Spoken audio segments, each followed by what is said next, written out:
تو اس میں اس 5,000 کے، ابھی تک تو 5,000 کا نوٹ ہے، میرا خیال ہے 50,000 کا نوٹ بھی عنقریب آنے والا ہے. جس حساب سے معیشت ڈاؤن ہو رہی ہے تو 50,000 کا نوٹ بھی عنقریب آ جائے گا. بلکہ تول کے نوٹ بکیں گے، 1 کلو 5,000 کے نوٹ چاہیے مجھے. اس طرح سے سیٹ اپ چلنے والا ہے. تو اب بچے کے دل میں جو 5,000 کے نوٹ کی قدر نہیں ہے، اس میں 5,000 کے نوٹ کا قصور ہے یا بچے کا قصور ہے؟ بچے کا قصور ہے. بھائی یہ 5,000 کے نوٹ میں ٹافیوں کے ڈبوں کے ڈبے آ سکتے ہیں. تو رمضان آپ کو کیا گفٹ دے کر جاتا ہے، اس گفٹ کی قدر ان لوگوں کی نظر میں ہے جو اس دنیا کو حقیقی زندگی نہیں سمجھتے. جو اس کو اصل سمجھتے ان کی نظر میں رمضان ٹینشن کے علاوہ کچھ بھی نہیں ہے، خام خواہ کی ٹینشن ہے. کیونکہ وہ کہتے ہیں رمضان مولویوں کا مہینہ ہے. کس کا ہے؟ مولویوں. سیزن آتے ہیں نا، یہ مولویوں کا ہے. تو میں یہ عرض کر رہا تھا کہ رمضان کس کا مہینہ کہلاتا ہے؟ مولاناؤں کا مہینہ. حالانکہ یہ مولویوں کا مہینہ نہیں ہے، یہ مسلمانوں کا مہینہ ہے. ان لوگوں کا مہینہ ہے جو آخرت پر ایمان رکھتے ہیں، اور جن کا آخرت پر ایمان نہیں ہے ان کے لیے رمضان A to Z tension he tension ہے. ٹینشن ہی ٹینشن. وہ نہ کھلے عام صحیح طرح سے کھا سکتے ہیں، تھوڑی سی بغیرتی کے تانے پڑتے ہیں. 10 آدمی اگر خاموشی سے گزر جائیں گے تو 11واں بولتا ہوا جائے گا کہ شرم نہیں آتی تمہیں، کیا کر رہے ہو، اور بولنا چاہیے. تو میں یہ عرض کر رہا تھا کہ یہ جو رمضان ہے نا، اگر آپ اس کا اکرام کریں گے تو یہ آپ کو بہترین گفٹ دے گا. اب میں بتاتا ہوں وہ گفٹ کیا دے گا آپ کو. وہ گفٹ دے گا اللہ کی محبت. آپ کے دل میں اللہ کی محبت کی چنگاری پیدا کر دے گا. یہ دیکھو، انسان کو جو موٹیویشن ملتی ہے نا کسی بھی عمل کی، وہ یا تو کسی لالچ کی وجہ سے ملتی ہے یا کسی خوف کی وجہ سے. سمجھتے ہیں؟ آپ صبح صبح اٹھ کے آفس جاتے ہیں، مشکل کام ہے، دل تو نہیں چاہتا انسان کا اٹھے جائے، دل چاہتا ہے پڑا رہے، لیکن آپ جاتے ہیں. یہاں خوف بھی ہے اور لالچ، محبت، پیسے کی محبت. لالچ کو ہم محبت سے تعبیر کرتے ہیں، ذرا مہذب لفظ ہے. آپ جاتے ہیں، ایک محبت ہے پیسے سے، ہر انسان کی نیچر ہے کہ پیسے آئیں گے تو گٹکا بھی کھائیں گے، نسوار کا انتظام بھی ہوگا، پان کا انتظام بھی ہوگا، گھر میں راشن بھی ڈلے گا، بہت ساری چیزیں آئیں گی. اگر یہ محبت پیسے کی ختم ہو جائے تو آپ کو عمل پہ موٹیویشن نہیں ملے گی. بعض دفعہ خوف ہوتا ہے انسان کے دل میں.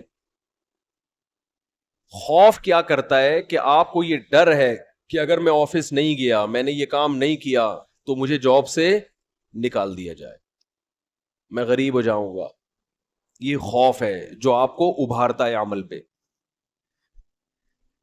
ماہرین یہ کہتے ہیں کہ خوف سے بھی کام ہوتا ہے اور محبت میں بھی ہوتا ہے، لیکن خوف سے جو کام ہوتا ہے اس کام میں مزہ نہیں آتا، لہذا وہ کام زیادہ جاندار نہیں ہوتا. لیکن محبت کی وجہ سے جو کام ہوتا ہے وہ کام مزیدار بن جاتا ہے، کیونکہ آپ کی محبوب چیز آپ کو اس میں ملنے والی ہوتی ہے. سمجھ میں آ رہی ہے بات کہ نہیں آ رہی ہے؟ غزوہ احد میں صحابی رسول، غزوہ بدر میں ایک صحابی شریک نہیں ہو سکے. انہیں نہیں پتا تھا کہ میدان جنگ کا میدان قائم ہو جائے گا اور یہ ہوگا اور وہ ہوگا، انہیں نہیں پتا تھا. جب مسلمانوں کو فتح ہوئی تو انہوں نے منت مانی. منت منت ہوتی ہے نا اللہ میرا یہ کام ہو جائے تو میں یہ کروں گا، میرا یہ کام ہو جائے تو میں یہ کروں گا، یہ واجب ہو جاتی ہے، اس لیے منتیں نہیں ماننی چاہیے. لوگ کہتے ہیں نا اللہ میرا فلاں کام ہو گیا تو میں اتنے روزے رکھوں گا، اتنا صدقہ کروں گا، وہ فرض ہو جائے گا آپ کے اوپر، اس لیے ویسے ہی دعا مانگ لیا کریں اللہ سے. بعض لوگ اتنی اونچی اونچی منتیں مان لیتے ہیں پھر ان سے پوری ہوتی نہیں ہے. تو اسلام میں الفاظ کی بہت ویلیو ہے، اور منت زبان سے ہوتی ہے، صرف دل میں ارادے سے نہیں ہوتی. اس کو عربی میں نظر کہتے ہیں، نظر، اردو میں منت. تو ان صحابی کو غزوہ بدر میں شرکت کا موقع نہیں ملا، تو انہوں نے منت مانی، نظر مانی کہ اے اللہ اگر دوبارہ کوئی میدان جہاد گرم ہوا تو میں ایسی بہادری سے لڑوں گا، لَيَرَيَنَّ اللَّهُ مَا أَصْنَعُ، اللہ دیکھے گا کہ میں کیا کرتا ہوں. بظاہر یہ تکبر والے الفاظ ہیں، بظاہر یہ الفاظ کیا ہیں؟ تکبر والے، کہ اللہ دیکھے گا کہ میں کیا کر کے دکھاتا ہوں. لیکن بعض جملے الفاظ کے اعتبار سے تکبر والے ہوتے ہیں، مگر حقیقت میں وہ ایک ناز کی کیفیت ہوتی ہے. ناز، کہ اللہ میں وہ کچھ کروں گا کہ تو بھی دیکھے، خوش ہو جائے گا، تو ایسا کر کے دکھاؤں گا بہادری. جب غزوہ احد میں مسلمانوں کے قدم اکھڑے ہیں، ان صحابی کو اللہ سے کیا ہوا وعدہ یاد آیا کہ میں نے اللہ سے معاہدہ کیا تھا کہ اللہ میں ایسے بہادری کے جوہر دکھاؤں گا کہ تو دیکھے گا کہ میں کیا کر رہا ہوں. تو یہ کیا کر رہے تھے؟ کھجور کھا رہے تھے نا، تو کھجور کا تھیلا انہوں نے پھینکا اور انہوں نے کہا کہ جنت اتنی قریب ہے میرے، اور کھجور کھانے کا وقت بہت طویل ہے، اتنا ٹائم لگے گا اس میں، اف یہ تو بہت دیر ہو جائے گی. اور گئے میدان جنگ میں، بہادری سے لڑے، اتنی بہادری سے لڑے اور شہید ہوئے کہ انگلیوں کے پوروں سے، فنگر پرنٹ سے ان کی بہن نے ان کو پہچانے کہ میرے بھائی کی لاش ہے یہ. قرآن مجید کی آیتیں نازل ہوئیں، من المؤمنین رجال صدقوا ما عاہدوا اللہ علیہ فمنہم من قضى نحبہ ومنہم ینتظر. مومنین میں بعض ایسے بھی ہوتے ہیں کہ اللہ سے جب کوئی معاہدہ کر لیتے ہیں تو اس معاہدے کو پورا کر کے چھوڑتے ہیں، وہ انہی کے بارے میں نازل ہوئی. تو جب ان کو یقین تھا کہ جنت میرے سامنے ہے تو انہیں وہ کھجور تناول کرنا بھی مشکل لگا. یہ خوف کی وجہ سے نہیں لڑ رہے کہ اگر میں نہیں لڑا تو جہنم میں جاؤں گا، بلکہ کس کی لالچ میں لڑ رہے ہیں؟ جنت کی اور اللہ کی محبت میں لڑ رہے ہیں. تو انسان جب خوف کی بیس پہ کام کرتا ہے اس میں جان نہیں ہوتی، اور جب کسی محبت اور لالچ میں کام ہوتا ہے تو اس کام میں اس کی کوالٹی بہت شاندار ہوتی ہے.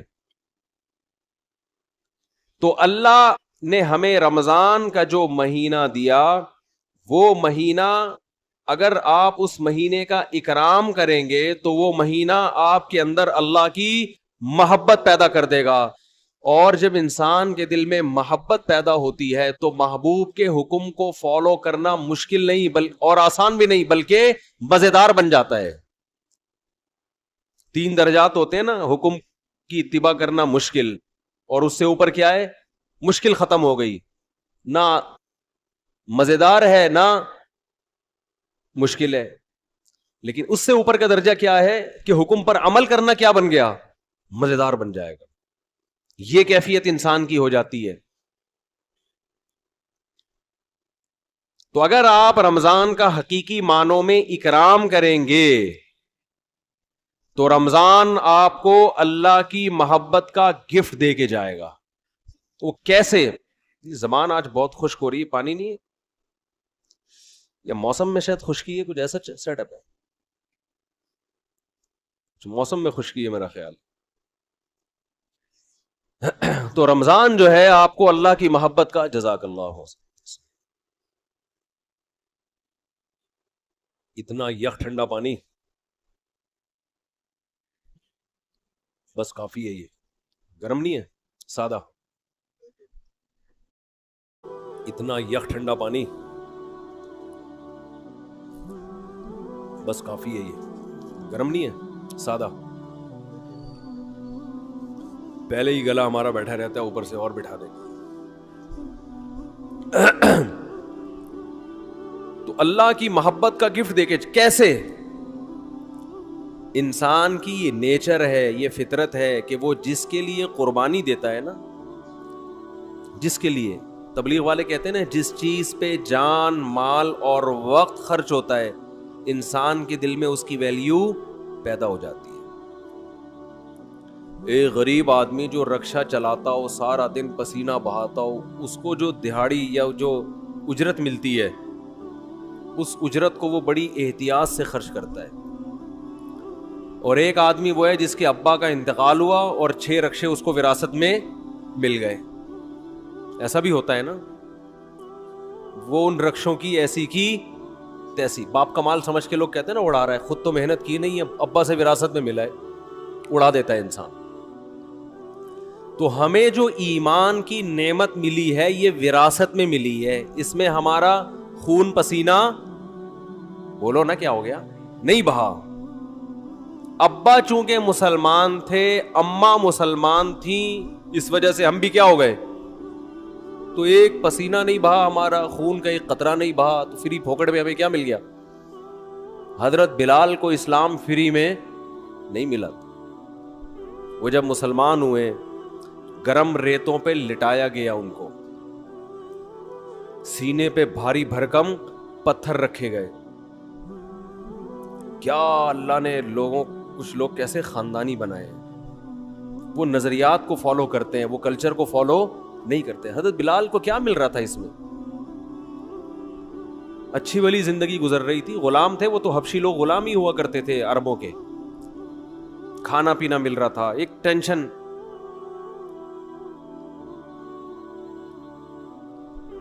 تو بڑے بڑے پتھر سینے پہ رکھے جا رہے ہیں، گرم ریت پہ لٹایا جا رہا ہے، مگر نعرہ لگا رہے ہیں احد احد، خدا کیا ہے، ایک ہے، میں نہیں مانوں. کیسے ویژنری، کیسے نظریاتی.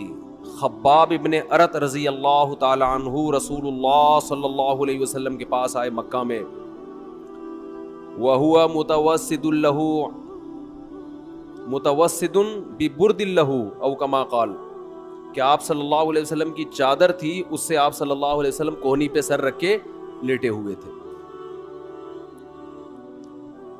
لوگ کہتے ہیں مسجد میں سونا منع ہے، ایسی ہمارے علم میں کوئی حدیث نہیں ہے. مسجد میں سونا جائز ہے،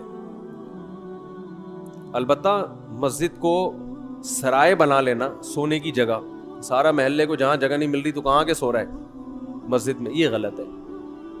نماز کے لیے آئیں مسجد میں آپ، اور اگر کوئی آیا نماز کے لیے، سستانے کے لیے ذرا لیٹ بھی جائے تو اللہ کی طرف سے کوئی پابندی نہیں، آئیں نماز کے لیے. ہاں یہ نہ ہو کہ سرائے بنا لیا جائے، مسجد کو ہوٹل بنا لیا جائے کہ جس کو جگہ نہیں مل رہی، گھر میں بیوی سے پھڈا ہوا ہے، سارے محلے والے یہاں آ جائیں.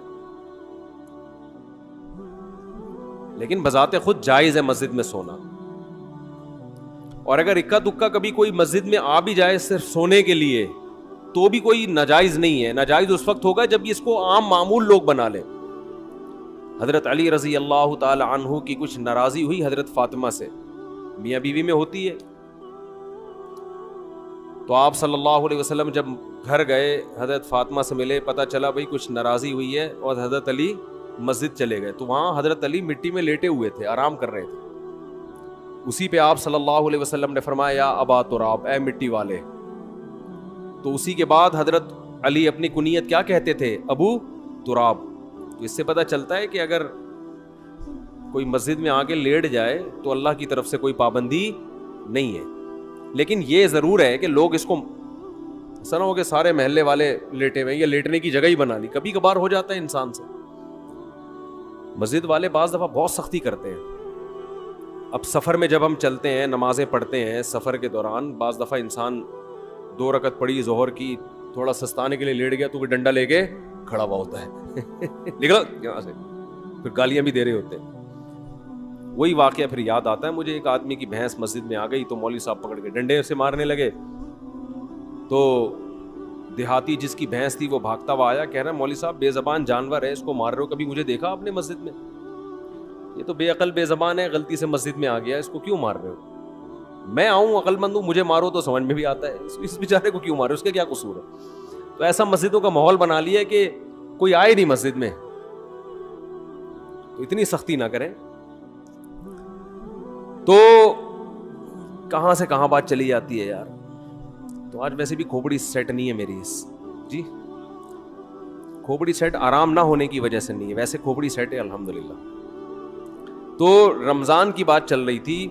ہاں میں یہ عرض کر رہا تھا کہ فری میں جو انسان کو چیز ملتی, ہمیں ایمان ملا ہے فری میں. ابا مسلمان اماں مسلمان تو ہم بھی مسلمان, سارے اڑوس پڑوس مسلمان ہیں, قدر نہیں ہے. صحابہ کو ایمان ملا محنت کرنے کے بعد. آج بھی بہت سے غیر مسلمان ہوتے ہیں, میں حیران ہوتا ہوں, بعض ہندو بچیوں کے فون آتے ہیں, گھر کے اندر رہتے ہوئے مسلمان ہو گئی. ایک ہندو لڑکی کا 2-3 سال پرانی بات ہے, فون آیا, میرا خیال ہے 16-17 سال, یہ بچپنے ہی کی, مینٹلی تو انسان بچہ ہی ہوتا ہے اس وقت. اس نے اسلام قبول کیا, پورے رمضان کے روزے بھی گھر میں رکھے, کسی نے اس کو تبلیغ نہیں کی, نماز بھی چھپ چھپ کے گھر میں پڑھ رہی ہے, اور والدین اتنے سخت ہیں کہ اگر ان کو پتا چل گیا تو جان سے مار دیں گے, یہ خطرہ ہے. میں نے اس سے پوچھا, 2-3 سال پرانی بات ہے, میں نے پوچھا آپ کو کس نے تبلیغ کی؟ اس نے کہا میری یہ سمجھ میں نہیں آتا کہ ہمارے والدین پتھر کی بنی ہوئی مورتیوں کو کیوں پوجتے ہیں, ان میں کیا رکھا ہوا ہے؟ صبح مٹھائی رکھ کے جائیں گے, شام کو بھی وہ مٹھائی ویسی کی ویسی. جو بھگوان مٹھائی نہ کھا سکے وہ ہماری حاجت روائی مشکل کشائی کہاں سے کرے گا؟ اتنے بڑے بڑے عقل مندوں کو یہ بات سمجھ میں نہیں آ رہی, ایک 15-16 سال کی بچی کو یہ بات سمجھ میں آ گئی, اس کی کھوپڑی میں آ گئی یہ بات. کہہ رہی پھر میں نے ویڈیوز دیکھی یوٹیوب پہ علماء کی, اور وہ پھر اللہ نے اس کو ہدایت دی, تو وہ وہیں اس نے کلمہ پڑھا, وہیں مسلمان ہوئی, کسی کو نہیں بتایا کیونکہ مار دیں گے اس کو. چھپ کے نمازیں پڑھ رہی, ایسے بہت ہیں, ایک نہیں ہے. تو یہ وہ لوگ ہیں جن کی اسلام پر کچھ خرچ ہوا ہے, محنت ہوئی ہے. ہمیں اسلام ملا ہے فری میں, قربانی نہیں ہے. تو اللہ رمضان کے ذریعے, حج کے ذریعے, قربانی کے ذریعے, مختلف عبادتوں کے ذریعے ہم سے قربانی دلواتے ہیں کہ کچھ کرنا پڑے گا. سورہ عنکبوت میں اللہ نے کیا فرمایا کہ تم یہ سمجھتے ہو کہ تم جنت میں داخل ہو جاؤ گے, وَهُمْ لَا يُفْتَنُونَ, تمہیں آزمایا نہیں جائے گا, ایسا نہیں ہو سکتا, اللہ آزمائے گا. تو آزمانے کے طریقے نماز بھی ہیں, آزمانے کے طریقوں میں زکوٰۃ, صدقات و خیرات بھی ہے, آزمانوں کے طریقے میں ایک طریقہ کیا ہے؟ رمضان بھی ہے.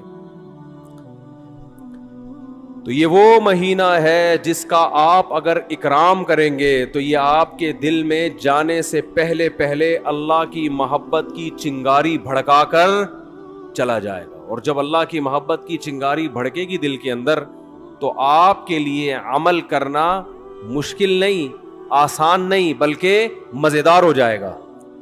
کیونکہ محبوب کی خاطر قربانی دینے میں انسان کو مزہ آتا ہے, بشرطے کہ اس کو پتا ہو کہ میرا محبوب مجھے دیکھ رہا ہے, اس کو یہ پتا ہو. کیسی مسلمانوں کی ترتیب دائیں بائیں ہو جاتی ہے, سب پوری دنیا میں ایک ہلچل مچ جاتی ہے. تو رمضان کا اکرام کیسے کرنا ہے, اس میں 2-4 چیزیں میں آپ کو بتا کے بس بیان کو آج میں ختم کرتا ہوں. سب سے پہلا تو ہے فرض روزے. یہ تو رمضان تو رکن ہے نا, رمضان کے روزے. ابھی سے نیت کریں کہ رمضان کا ایک روزہ بھی قضا نہیں کرنا ہے, کچھ بھی ہو جائے. دیکھو جو سوچ کے روزے رکھتا ہے نا, اس کے لیے روزہ رکھنا مشکل ہے. جو نہ رکھنے کا آپشن ہی ختم کر دے, اس کو پتہ بھی نہیں چلتا, پورا مہینہ گزر جاتا. بعض لوگ روزے کے بارے میں سوچتے ہیں رکھوں کہ نہیں رکھوں, ان کے لیے ایک ایک روزہ ٹینشن ہے, ایک ایک روزہ ٹینشن. اور اگر آپ نے یہ عزم کر لیا کہ بھائی میں مسلمان ہوں, نو کا آپشن میرے پاس نہیں ہے, تو پتہ ہی نہیں چلتا. ویسے ایک روزہ رکھو کتنا مشکل کام ہے, نو کا آپشن میرے پاس نہیں ہے تو پتہ ہی نہیں چلتا. ویسے ایک روزہ رکھو کتنا مشکل کام ہے. بھائی ہم لوگوں سے کو بتاتے ہیں پیر اور جمعرات کا روزہ سنت ہے, اچھا خاصا ٹینشن ہوتی ہے کیونکہ سنت ہے نا, فرض تو نہیں ہے, رکھیں نہیں رکھیں ایک ٹینشن, رکھنے کے بعد بھی بعض دفعہ بھی سوچ رہا ہوتا ہے یار نہ رکھتا تو اچھا تھا. بعض دفعہ یہ بھی وسوسے آنا شروع ہوتے ہیں شیطان کی طرف سے. لیکن جو کام کرنا ہی کرنا ہے تو اس میں انسان فارغ ہو جاتا ہے کہ بھائی یہ اس میں ٹینشن ختم ہو جاتی ہے. تو یہ نہ سوچیں کہ میں کتنے رکھوں گا. خواتین کے جو ایام ہوتے ہیں نا مینسز کے, ان ایام کی حفاظت, ان کو شمار کرنا عورت پہ فرض ہے. یہ خوب سمجھ لیں. آج کل یونیورسٹیوں میں, اچھا یہ جو راکٹ والا مضمون تھا نا, یہ بھی میں چھوٹی سی بات بتا دوں کہ یہ جو مسلمان علماء کا اس سے تعلق نہیں ہے کہ آپ چاند پہ پہنچ رہے کہ نہیں پہنچ رہے, اس کا ہماری یونیورسٹیوں سے تعلق ہے. چاند پہ پہنچنے کے طریقے یونیورسٹیوں میں پڑھائے جاتے ہیں. سمجھتے ہو کہ نہیں سمجھتے؟ تو ہونا یہ چاہیے تھا کہ ایک تصویر آ رہی ہوتی, ایک ویڈیو آ رہی ہوتی, جاپان کے سائنسدان یا امریکہ کے سائنسدان چاند پہ پہنچ رہے ہیں, نیچے کراچی اور لاہور یونیورسٹی کی بھی ویڈیو آ رہی ہوتی کہ وہاں بھی سائنسدان لگے ہوئے ہیں, پروفیسر لگے ہوئے ہیں کہ ہم غبارے کو چاند تک کیسے پہنچائیں. چلو پہلا غبارے کا تجربہ کر لیں, پھر راکٹ بھی بھیجیں گے. تو یہ مولویوں کو گالیاں نہ دیا کریں, یہ اپنے سائنسدانوں کو برا بلا کہا کریں, یہ حکمرانوں کو کہا کریں. نہیں آ رہی میرا خیال ہے بات سمجھ میں؟ یہ مولاناؤں کا ہیڈک نہیں ہے کہ چاند پہ جا رہے کہ نہیں جا رہے. اس کی مثال ایسے ہے کہ جیسے کوئی ابھی کرونا کی وبا پھیلی ہوئی ہے نا, کرونا کی وبا پھیلی ہوئی ہے, ڈاکٹر, ایک ویڈیو آ رہی ہے جس میں ڈاکٹر ویکسین تیار کر رہے ہیں, دوسری ویڈیو آ رہی ہے جس میں کربلا کے واقعات بیان ہو رہے ہیں, تیسری ویڈیو آ رہی ہے کہ اس میں 4 شادیوں کا تذکرہ ہو رہا ہے, چوتھی آ رہی ہے. تو اب اس میں لوگ کہہ رہے ہیں مولانا لوگ دیکھو کیا کر رہے ہیں, ادھر وہ کرونا کی ویکسین تیار کر رہے ہیں اور ادھر مولانا لوگ کیا کیا الٹی باتیں کر رہے ہیں. تو بھائی وہ جو ویڈیو, اس میں ایک ویڈیو ایسی بھی آنی چاہیے کہ ہمارے ڈاکٹر بیٹھے ہوئے ہیں کرونا کی ویکسین بنانے کے لیے. تو ہمارے ڈاکٹروں کی سرے سے کوئی ویڈیو آ ہی نہیں رہی ہے, تو پھر یہی ہوگا کہ کیلے کا رخ قبلے کی طرف ہے کہ نہیں ہے. پھر تو یہی ہوگا نا کچھ. بھائی فیس بک والے کو کچھ تو چلانا ہے نا ویورز بڑھانے کے لیے, تو اس کو ہمارے سائنسدان مل ہی نہیں رہے کوئی دھماکے کرتے ہوئے, کوئی راکٹ بھیجتے ہوئے, تو پھر وہ 4 شادیوں کی ویڈیو چلائے گا اور کیا کرے گا وہ. تو یہ مولاناؤں کی ٹینشن نہیں ہے بھائی, یہ ہماری یونیورسٹیوں کا جو نظام تعلیم اور ہمارے حکمرانوں کی کرپشن, انہوں نے ملک کو کھنڈرات میں دھکیل دیا ہے. میں تو کہتا ہوں جو فیس بک پہ ویڈیوز ڈالتے ہیں نا, یہ نہ ڈالا کریں کہ کیلے کا رخ قبلے کی طرف ہے کہ نہیں ہے, کیونکہ لوگ کہتے ہیں یہ دیکھو کس چیز میں لگے ہوئے. اصل ویڈیو یہ آنی چاہیے کہ ایک طرف آپ یہ دکھائیں کہ سائنٹسٹ خلائی سیارے بھیج رہے ہیں آسمان میں, وہاں سے چھلانگے مار رہے ہیں, دوسری طرف کراچی کے گٹر کے ڈھکنوں کی تصویریں آنی چاہیے. ڈھکن یہاں کیا ہوئے ہوئے ہیں, کھلے ہوئے ہیں. تیسری طرف گدے گھوڑے کی لیدوں کی تصویریں آنی چاہیے, کچرے کے ڈھیر آنے چاہیے, چرسی آنے چاہیے پائپ کے اندر بیٹھے ہوئے. پھر اصل لبرل لوگوں کا اصل چہرہ آئے گا, کیونکہ یہ جو ملک ہے لبرل لوگوں کے ہاتھ میں, یہ مولاناؤں کے ہاتھ میں نہیں ہے. پھر آئے گا ایک طرف دیکھو سائنسدان راکٹ بھیج رہے ہیں وہاں پہ, اور ادھر کراچی میں گٹر کے ڈھکن لگانے کے لیے بھی حکومت تیار نہیں ہے. تو لوگ سائنسدانوں کا مولویوں سے مقابلہ کروا رہے ہیں, حالانکہ دونوں کی فیلڈ بالکل الگ الگ ہے. نہیں آ رہی میرے خیال. تو آسمان میں خلائی سیارے بھیجنا مولویوں کی فیلڈ تھوڑی. مولوی موٹیویشن کرے گا, آپ کو موٹیویٹ کرے گا کہ سیارہ بھیجنے کے کیا اسلام میں فضائل ہیں, ٹھیک ہے نا, سائنسدان بننے کے کیا فضائل ہیں, ڈاکٹر بننے کے کیا فضائل ہیں, وہ مولانا بیان کرے گا. ہر چیز میں علماء کو برا بلا کہتے ہیں لوگ. دوسری بات یہ کہ فیس بک اور یوٹیوب کی دنیا تو کھلی ہوئی ہے نا, بہت سے لوگ مولانا نہیں ہوتے, مولانا بن کے آئے ہوئے ہیں وہ. تو آپ ہر ایک پر یہ ٹھپا لگا رہے ہیں مفتی ہیں. مفتی عبدالقوی کو بھی لوگوں نے کیا بنا دیا, اتنے فون آئے میرے پاس, مفتی صاحب دیکھیں مفتی عبدالقوی کیا کر رہے ہیں, یہ ہوتے ہیں مفتی. میں نے کہا بھائی اس پہ کہاں مفتی لگانے پر گورنمنٹ کی طرف سے کوئی پابندی نہیں ہے. کس نے بولا یہ مفتی ہے؟ کسی کو بھی اٹھا کے مفتی آصف زرداری صاحب کر دو آپ, پھر کہو دیکھو یہ مفتی لوگ کیا کیا کر رہے ہیں. مفتی کا ڈگری کوئی ہمارے ملک میں کوئی سسٹم نہیں ہے, پتھر اٹھاؤ مفتی نکلے گا نیچے سے. اور صرف یہ مفتیوں کے ساتھ نہیں ہو رہا, ڈاکٹروں میں بھی ایسے ہی ہے, جعلی سرٹیفکیٹ کے ڈاکٹر بھرے ہوئے ہیں. اور حکیم تو ہول سے, جس کا دنیا میں کوئی کام نہیں ہے وہ حکیم بنا ہوا ہے. اور اس سے بھی زیادہ ہول سیل کے حساب سے روحانی عامل ہیں, روحانی جن چڑیل بھوت بھگانے والے. وہ تو اتنے, ہر ایک کو روحانی علاج آتا ہے. ایک صاحب مجھے دبئی میں ملے کہ میرا روحانی علاج کر دیں. میں نے کہا میرا ایک یوٹیوب پہ وہ ہے کلپ ہے اس بارے میں, بڑے خوش ہوئے. کہتے ہیں اس کلپ کا نام کیا ہے, کلپ کا. میں نے کہا اس کا نام ہے روحانی علاج والوں کا علاج, روحانی علاج والوں کا علاج. تو خیر میں جلدی سے بات کو سمیٹ کے ختم کرتا ہوں, وقت پورا ہو گیا. کہ بھائی دیکھو, اللہ کے لیے جب قربانی دو گے نا تو قربانی کے صلے میں اللہ کی محبت پیدا ہوگی. پہل آپ کو کرنی پڑے گی. ایک بالش آپ آؤ گے تو اللہ آپ کی طرف ایک ہاتھ آئے گا, پہل آپ کو. تو اس پہل میں آج یہ عزم کرے سب سے پہلے. میں خواتین کے کچھ بات عرض کر رہا تھا کہ اپنے جو ان کے مینسز کے ایام ہوتے ہیں ان کو عورت پر واجب ہے کہ وہ نوٹ کر کے رکھے, کیونکہ عادت سے اس کا تعلق ہے کہ جتنے دن کسی خاتون کی عادت ہے پھر اگلے مہینے اتنے دن تک وہ ایام شمار ہوں گے. یہ میں زیادہ ڈیپ میں نہیں جا رہا ابھی. تو بہت سی خواتین پاک ہو جاتی ہیں مگر روزہ چھوڑ دیتی ہیں, بہت سی ناپاک ہوتی ہیں مگر روزہ رکھتی ہیں. تو مسائل کا علم ہے ہی نہیں. بہشتی زیور ایک جامعۃ الرشید نے چھاپی ہے, آسان بہشتی زیور, تسہیل بہشتی زیور کے نام سے. وہ کتاب ہر گھر کی ضرورت ہے. اس میں بہت روز مرہ کے مسائل لکھے ہوئے. ہمارے اہل حدیث حضرات اس پہ اعتراضات کرتے ہیں, تو کسی مسئلے پر اعتراض کریں تو میرے سامنے لے کر آئیں اس کو. سمجھتے ہیں کہ نہیں سمجھتے؟ اعتراض کرنا آسان ہوتا ہے, گورنمنٹ کی طرف سے کوئی پابندی نہیں ہے. ابھی میرا وہ بات ہوئی تھی نا, مناظرہ لوگوں نے نام دے دیا, حالانکہ مناظرہ نہیں تھا. اس میں ہوا یہ تھا کہ وہ یہ بار بار کہہ رہے تھے تقلید یہ ہے, تقلید وہ ہے. میں نے کہا آپ بیٹھیں, پہلے مجھے بتائیں تو آپ کے ہاں تقلید کی ڈیفینیشن کیا ہے. تو میں پہلے لکھوں گا, پھر اگلی نشست میں ہم اس پہ کیا کریں گے, بحث کریں گے. کیونکہ ایسے ادھر ادھر باتیں کرنا بہت آسان ہوتا ہے. تو سامنے بیٹھ کے آپ مجھے ریٹن لکھ کے دیں, میں پہلے آپ کے دعوے کو سمجھوں گا, آپ کا دعویٰ ہے کیا, پھر ہم اس پہ بحث کریں گے. تو محترم نے دعویٰ یہ بتایا کہ کسی کی کو بلا دلیل فالو کرنا کیا کہلاتا ہے, تقلید, اور یہ حرام ہے, ناجائز ہے. میں نے کہا کسی کی بھی تقلید و حرام ہے؟ انہوں نے کہا کسی کی بھی تقلید و حرام ہے. وہ موجود ہے, ریکارڈ ہے. تو میں نے ان سے کہا کہ اچھا کوئی تابعی اگر صحابی کی تقلید کرتا ہے, بغیر دلیل ان کی بات کو مانتا ہے, تو یہ بھی حرام ہے. اب وہ یہاں کی بات کو انہوں نے کیا شروع کر دیا, گھمانا.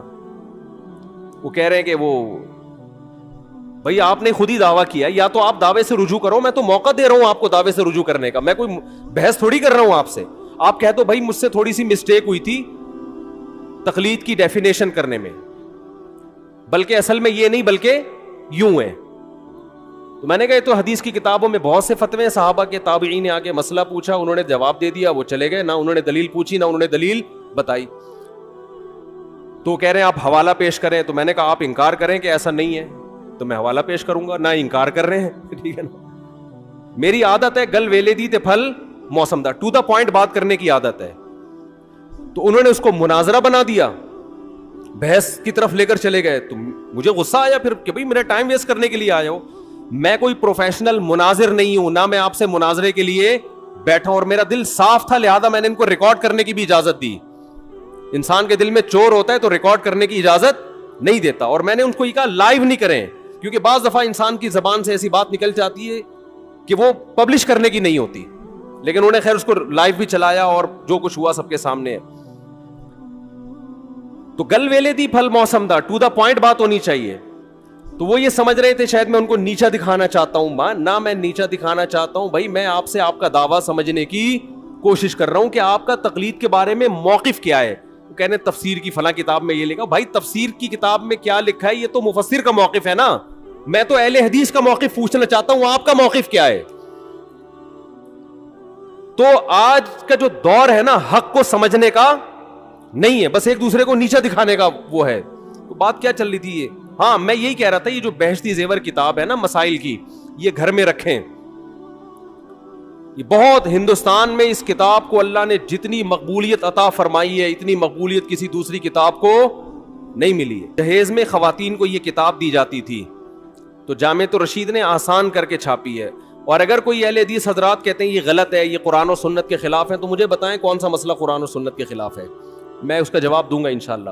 اور پھر ان سے کہیں کہ آپ ایک ایسی کتاب لے کر آئیں جو قرآن و سنت کے موافق ہو. آپ تو مسائل کی کتاب لکھیں نا, آپ کی تو کوئی ہے ہی نہیں اس طرح کی, یہ کوئی ہے ہی نہیں اس طرح کی.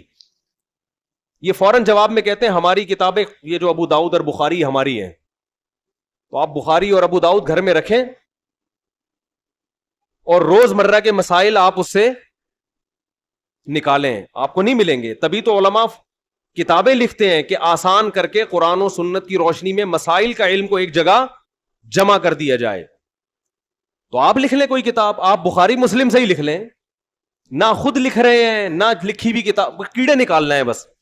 ابھی وہ مشہور فتنہ پرست نے کیا کیا ہے, وہ میرا ایک بیان میں ایک نازیبہ الفاظ آئے تھے جس سے میں نے معذرت بھی کی کہ وہ ہے نا مفسرین کے بارے میں میں نے کہا, حالانکہ وہ میرا مقصد مفسرین نہیں ان کے حوالے, کہ آپ بار بار مفسرین کے جو حوالے دے رہے ہیں تو ان حوالوں کا تذکرہ نہ کریں, آپ سے جو سوال پوچھا جا رہا ہے اس کا جواب دیں. تو ایک مشہور زمانہ ہے, انہوں نے کیا کیا, توصیف الرحمان راشدی نے یہ کہا, فلانے نے یہ کہا, سب کے جو اس طرح کی چیزیں ہیں نا نکال کے کلپ بنا کے مارکیٹ میں چلا دیا.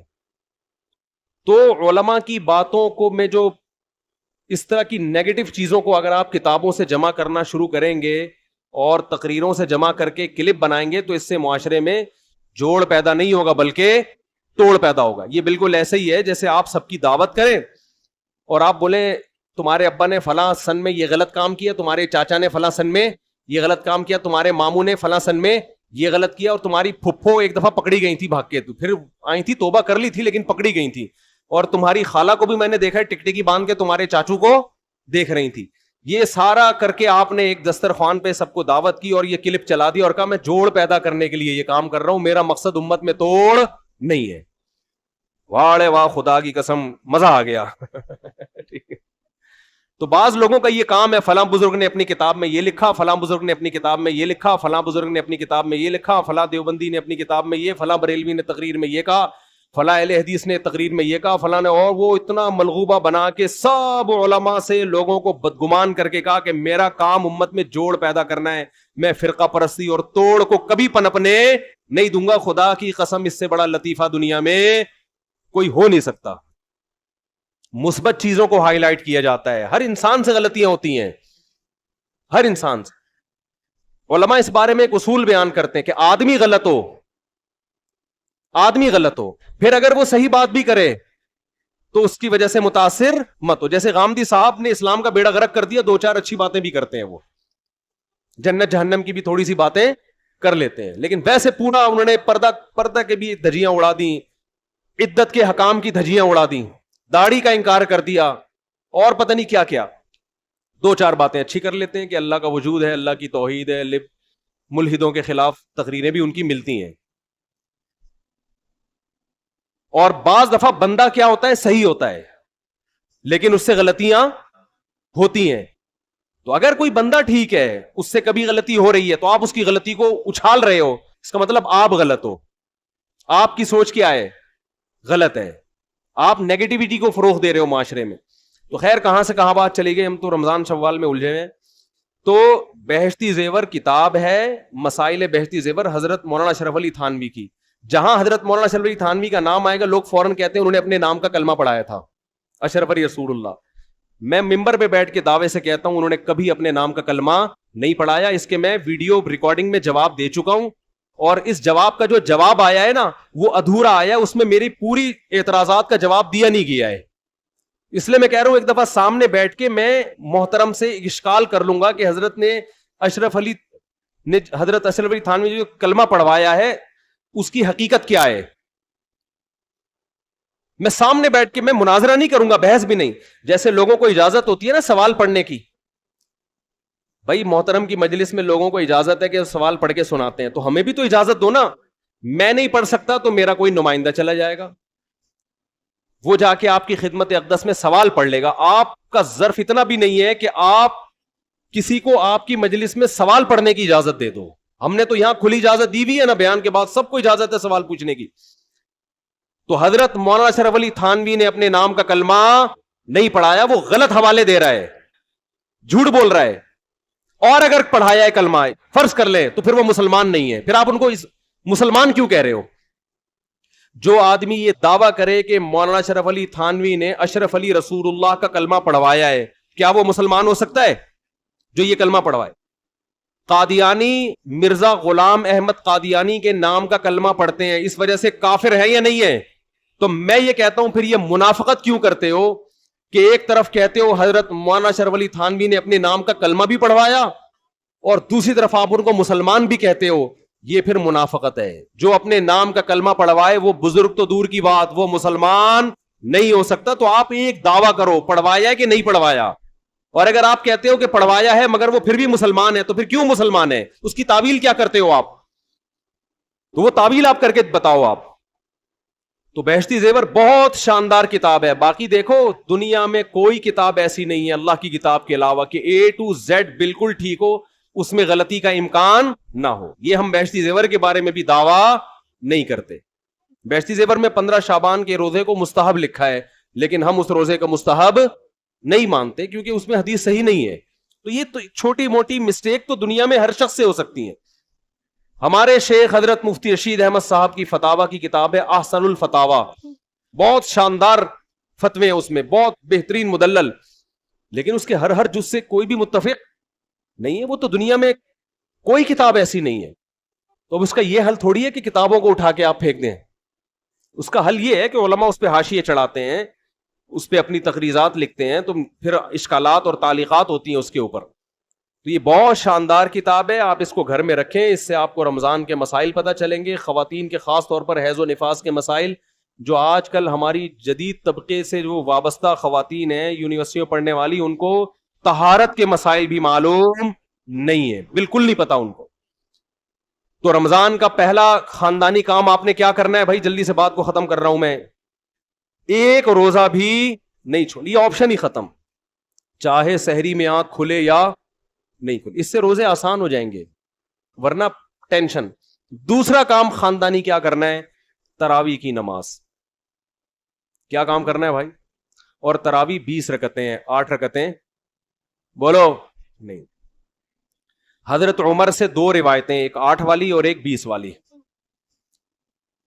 کہ حضرت عمر نے کتنی دیکھو نبی صلی اللہ علیہ وسلم نے تراویح کی کتنی رکعتیں پڑھی ہیں، کوئی بے غبار حدیث میں ہمیں اس کا تذکرہ نہیں ملتا. بس اتنا ہے کہ 3 دن پڑھی ہے، بس کتنی پڑھی ہے ہمیں نہیں پتا. یہ ہمیں حضرت عمر کے عمل سے پتا چلتا ہے کیونکہ حضرت عمر بدعتی بولو نہیں ہو سکتے، کیونکہ انہوں نے جب جماعت سے 20 رکعتیں پڑھائی ہیں حضرت عمر نے، تو اس کا مطلب نبی نے ان 3 دن میں کتنی پڑھی تھی. اور ایک ضعیف روایت میں اس کا تذکرہ بھی ہے کہ نبی نے 20 رکعتیں پڑھی ہیں. تو ضعیف روایت کی تائید جب خلفائے راشدین کے عمل سے ہو گئی تو وہ ضعیف بھی عملاً کیا بن گئی؟ صحیح بن گئی ہے وہ. تو حضرت عمر سے 2 ہیں، 8 بھی اور 20 بھی. 8 والی پر امت نے کسی امت نے عمل ہی نہیں کیا، کیونکہ وہ بالاتفاق مضطرب ہونے کی وجہ سے ضعیف ہے، سند کی وجہ سے نہیں بلکہ مضطرب. کیونکہ جو راوی حضرت عمر سے 8 بیان کر رہا ہے وہی کتنی بھی بیان کر رہا ہے؟ 20 بیان کر رہا ہے. اور جب ہم صحابہ کے دور میں دیکھتے ہیں تو ہمیں سب جگہ 20 نظر آ رہی ہیں، 8 کہیں بھی نظر نہیں آ رہی. تو یہ کیسے ممکن ہے کہ حضرت عمر نے 8 شروع کی ہوں اور کوفہ، بصرہ، دمشق، شام، مصر سب جگہ 20 ہو رہی ہوں؟ اس سے پتہ چلتا ہے کہ حضرت عمر سے جو 20 والی روایت ہے وہ صحیح ہے، 8 والی صحیح نہیں ہے. اور اس کی سب سے بڑی دلیل یہ ہے کہ موطا امام مالک میں ہے 8 رکعتوں والی، جو امام مالک نے نقل کی ہے، لیکن امام مالک خود 8 کا فتویٰ نہیں، وہ خود 20 سے زیادہ کے قائل ہیں، وہ تو 20 کے بھی نہیں 36 کے قائل ہیں. تو یہ کیسے ممکن ہے کہ کتاب کا مؤلف 8 والی ذکر کر رہا ہو مگر خود اس روایت کو وہ اس پر عمل نہ کر رہا ہو؟ ان باتوں کا کسی اہل حدیث عالم کے پاس جواب نہیں ہے. ترمذی میں ایک روایت پیش کی جاتی ہے امام احمد بن حنبل سے، یہ روایت ہے کہ اس میں کوئی مخصوص عدد ثابت نہیں ہے، جتنی چاہے پڑھ لو. لیکن امام احمد کی جو اپنی اصل کتابیں ہیں فقہ کی، اس میں امام احمد کے شاگرد جو امام احمد سے ذکر کرتے ہیں وہ ذکر کرتے ہیں امام احمد بن حنبل کے نزدیک بھی 20 رکعتیں مختار ہیں. سمجھ نہیں آ رہی میرا خیال ہے بات. تبھی فقہ حنبلی میں تراویح کی رکعتیں کتنی ہیں؟ 20. اور امام ابو حنیفہ کے نزدیک بھی. لوگ پتہ ہے مجھ سے کیا کہتے ہیں؟